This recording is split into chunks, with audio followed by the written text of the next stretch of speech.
Ako po si Carmen NC Baltasar Velasco. Tumatakbo po bilang Barangay Chairman or punong barangay ng Barangay 776, Zone 85, District 5, Manila. So, first time niyo po ba, ma'am, kumandidato ngayon? Sa ngayon po, first time ko bilang chairman, pero nakadalawang term na po ako bilang kagawad. Yung una ko po kagawad number 6, yung pangalawa ko po ay kagawad number 1. Ngayon, kagawad number 1 po ako nakaupo. Ma'am, matanong ko lang po, ano-ano po yung mga programa ninyo na gusto nyo gawin sa inyong mga barangay? Actually, tungkol po sa programa, napakadami ko pong naka-line up na programa. Ako po ay gumawa na ng plataforma, medyo mahaba dahil marami po. Pero ang pinaka-importante po, ang priority ko po, ay ang mga senior citizen. Unang-una ko po silang aasikasuhin at kakalingain para sila po ay maalagaan at mailagay sa maayos na kalagayan at makatanggap po ng mga sapat at tamang benepisyo na manggagaling po sa gobyerno. Number 2 po, ang aming pong kalagayan dito sa urban, kami po ay nasunugan. Ang kinatatayuan po ng bahay namin ngayon ay galing po sa urban land, sa City Hall, na ito po ay aming babayaran sa urban po. Ipagpapatuloy ko po ang pag-aasikaso upang lahat po ng masunugan ay mabigyan ng islat, mabigyan ng mapapagtayuan ng bahay. Pangatlo po,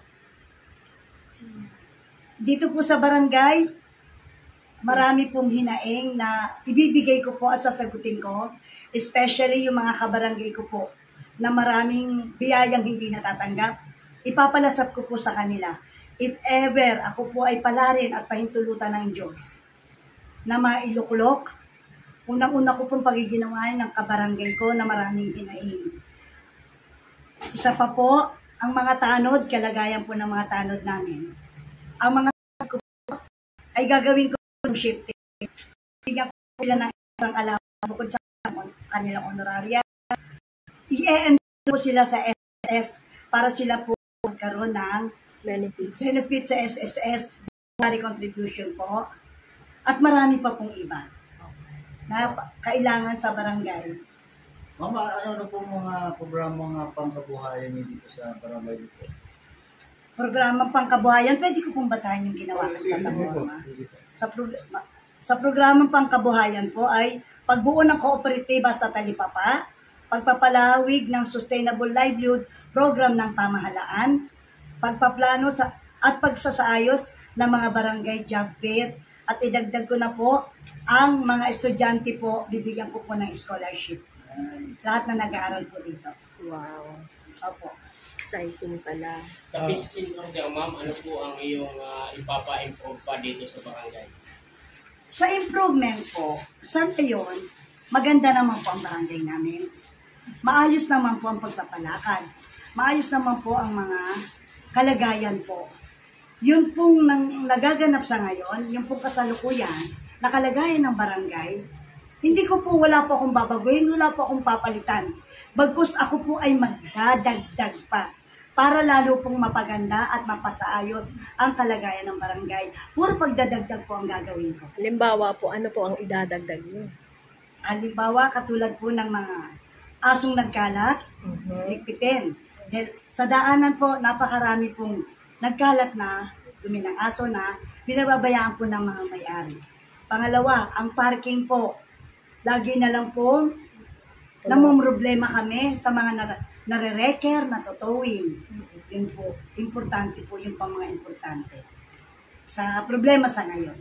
Okay. Ma'am, bilang po isang iaalal na kapitan ng inyong barangay, paano niyo po sila ikukumpinse para ihalal po? Simple lang po.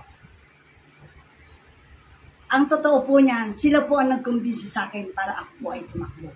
Ang hinihingi ko po sa kanila, palimusan po nila ako ng boto nila, hindi po ako bibili ng boto, ipalimus sa akin ng boto nila at ipalalasap ko po sa kanila ang lahat ng platapormang ginawa ko para sa ikagaganda ng barangay at para sa ikagiginawa ng kanilang kalagayan po. Dahil ang pondo po ng barangay, i-distribute ko sa mga kabarangay ko, sa mga tao po. Ma'am, paano niyo po sinusugpo yung problema po sa droga? Ang problema sa droga po, talagang napakahirap po sukuin yan. Mm. Pero makikipag-coordinate po ako sa mga presinto. Makikipagtulungan po ako sa kanila dahil hindi ko po naman siguro kakayanin mag-isa lang ako. Makikipagtulungan po ako sa mga ating mga kapulisan para masupok po talaga. Importante po talaga yan, lalo na po sa mga estudyante ngayon. Yun po ang babantayan ko. Isa pa po, ang Villamor High School po ay kasama ng aming barangay. Yes. Lalagyan ko po ng sariling tanod. Dahil dyan po ay maraming nagrarayot. Dyan may maraming nagyoyosi. Okay. Baka pumapasok na rin po ang droga dyan. Hindi natin masasabi. So, hihigpitan ko po ang seguridad ng eskwelahan ng barangay, ng Villamor High School dito sa barangay 776. Okay. Para ma-secure po ang kaligtasan ng mga estudyante namin dito. Sila po, sir, ano po pangalan niyo? sir? Orlando San Juan Palisok po, tumatakbo bilang re-elect po ako bilang kagawad ng aming barangay. Ilang term na po kayo, sir? Bali, third term po, last term ko na po ngayon kung sakaling papalaring manalo. Ayun. So ano pong naisipan niyo? Bakit gusto niyo pong ituloy yung... Magbibigay po ako ng libreng wifi sa aming barangay dahil marami pong mag-aaral na nagmo-module po na kailangan po nila ng wifi para makapag-ano ng kanilang klase. At isa pa po, magbubuo kaming mga kagawad ng trust fund para ang mga kababayan ko, just in case na may emergency, mapapautangan ko sila ng hanggang 2,000 piso. Iyon ay wala pong interest. Kumbaga, Parang co-op. opo, parang ganun lang po, kooperatiba po. Nag-usap-usap na kami ng mga kasama kong bilang kagawad na tatakbo. Yun ang unang gagawin namin proyekto. Ay, maganda So po ano po yan. yung qualification para makapag-avail po sila ng ganyang klaseng program? Basta barangay, talagang mismong barangay lang po namin, constituents lang po namin ang makakinabang po nun. Yan, so manawagan Hindi po. kaya ito mapunta sa corruption dahil ito'y pera mismo. Hindi po siguro kasi ang mga kasama ko, tiwala po ako sa kanila dahil nakasama ko na sila ng matagal na panahon. So manawagan po kayo sa mga ano. Kaya ito mag-work yung naisipan yung gagawing pondo. Bali po yung unang sweldo namin sa next year kung sakali kami papalarin at ang aming punong barangay, yun na ibibigay namin yung buong sweldo namin o nanarya namin, pag-iipunin po namin lahat para magkabuo kami ng Parang ipon nila yun. Iipunin namin yung Ipon aming nila yun. sweldo. Di yan, ano. Parang kumbaga sa Hindi yung pera ng yung pera barangay. na yun wala na. Kahit na mawala po yun, okay na po sa amin. So volunteer po yung ginagawa. Volunteer Opo, yan. po yun. Okay, so. Sir naman po, sir, ano po pangalan niyo, sir? Magandang hapon po. Ako po si Willie Tangkus, tumatakbong bilang kagawad. Ako po dating EXO. At yung bilang EXO, natutugunan ko po lahat ng mga pag-iingat dahil sa Peace and order. prevention ng krimen. Kasi pag alerto ka, mape-prevent mo kaagad yung mga may masamang gawin. Kasi po, may mga CCTV na tayo, curfew, napapatupad natin na maayos na yung may nakakapit kami, maganda po ang pakitutungan namin sa kanila. Andiyan dyan, natatawag namin ng mga magulang na ito yung anak ninyo para hindi sila magpapatito. Nagpapasalamat po ang mga kanilang mga magulang dahil naiingatan ng barangay ang mga kabataan. Sir, ilang years na po kayong bilang EXO sa inyong barangay? Yung bali 5 taon po. So na-encounter na po ba kayo ng minor na talagang pasaway? Paano nyo na-handle yung emotion nyo para mag-disiplina yung mga kamag-anak? Kasi kailangan po yung maganda yung komunikasyon nyo. Kahit talagang hindi maalis, lalo may kabataan, may mga pasaway.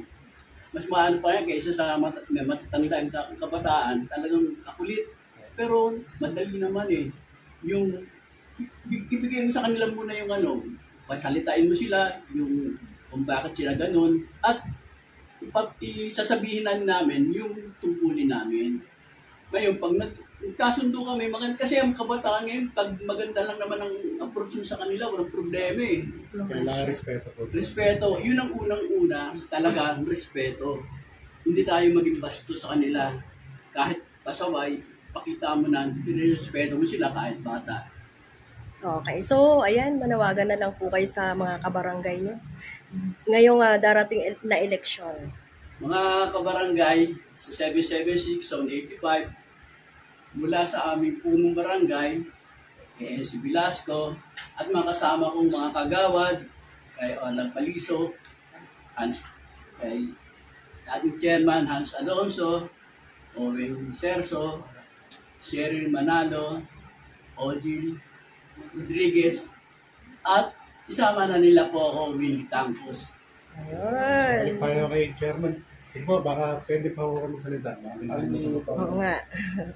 Kasi siya pa pala. Meron pa ba kayo? Ayan, ikaw sir, manawagan ka. Isa sa kagawad ko, si Isa sa Roel. kagawad. Sir, pangalan po, sir. Ako si Roel Huwing Serso. Ayan, baka may Kandidato rin bilang kagawad dito sa barangay namin, barangay 776. At ang punong barangay po namin ay si Miss MC Velasco. Ayan, baka may maidagdag First ka time pa, niyo po ba, sir. sir? Hindi po, Tumakbo? graduate po ako ng trader kong kagawad. Okay. Pumapalit lang po. So ano po nagtulak sa inyo para magbalik po kayo sa maraming mga Actually, marami namang bagay. Pero, mga personal na bagay, mga hindi ko gusto sa nangyayari, kaya napilitan ko tayo. Sir, tanong ko lang po. Ano yung pangunahing problema sa inyong barangay na kaya niyong solusyonan? Kaya kong solusyonan, gaya ng sa PC order. Yan po yung number 1 po sa atin. Kaya So, kaya po natin solusyonan. ayan, so manawagan na rin po si kayo. Kapitan na. Kapitan, Si po. para Baka may sasabihin pa po kayo. Sa aking mga kabarangay, Barangay 776, Zone 85, District 5, Manila. Ako po ay dumudulog at kumakatok sa inyong puso. Sana po magkaroon kayo ng karunungan at katalinuhan.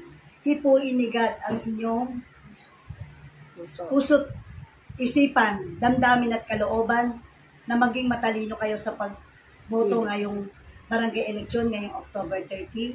Ako na lang po sana ang iboto nyo. Pakikita ko po sa inyo. Promise, bibigay ko po ang kaginhawahan sa mga kabarangay ko. Pasasayahin ko po kayo dahil kayo po ang nag-request na ako po ay tumakbo bilang chairman. Kaya, ginawa ko po ito para sa inyo, especially sa mga senior citizen po. Ang mga senior citizen, kapag ako po ay inyong iniluklok at iniupo, libreng gamot, may cash gift sa birthday ninyo. Wow. Yun po ang para sa kaginhawahan at kasayahan ng mga senior citizen ng aming barangay. Maraming salamat po. Ayan, maraming salamat po sa inyo. So, anong sigawan? Ano sigaw ng mga kagawad? Velasco! Velasco! Oh, galing, galing. Again, congratulations. And good luck po